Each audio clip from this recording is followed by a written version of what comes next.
Stanford University. So this technology is capable of diagnosing cancer both at an earlier stage, because it's more sensitive than the current standard of care, and we're going to be more confident in that diagnosis because we're going to be able to look at not just one protein, not just one tumor marker, but we can look at a whole panel of tumor markers, and this will give us more information, and it'll help us be more confident in our diagnosis of cancer.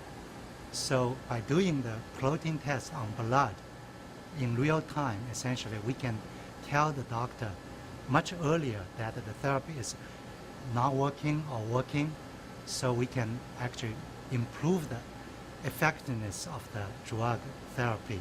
So this platform has three major advantages over the current technologies. First of all, we can detect proteins in many different samples, which we call matrix insensitive.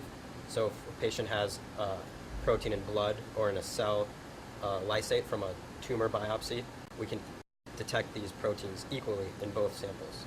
So if we can do a protein test before the therapy, we can predict whether that therapy will work on that particular patient or not, depending on their protein marker profiles. It also has exceptionally sensitive, so it's 1,000 times more sensitive than the current standard of care. You take the average of all the four senses, right?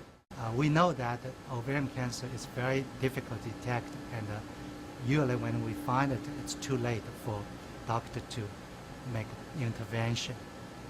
But if we can detect the ovarian cancer in stage 1, that's earliest stage, and that will improve the survival rate from 10% to 90%.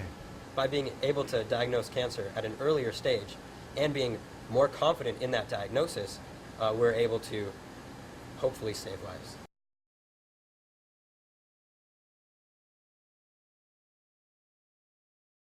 For more, please visit us at stanford.edu.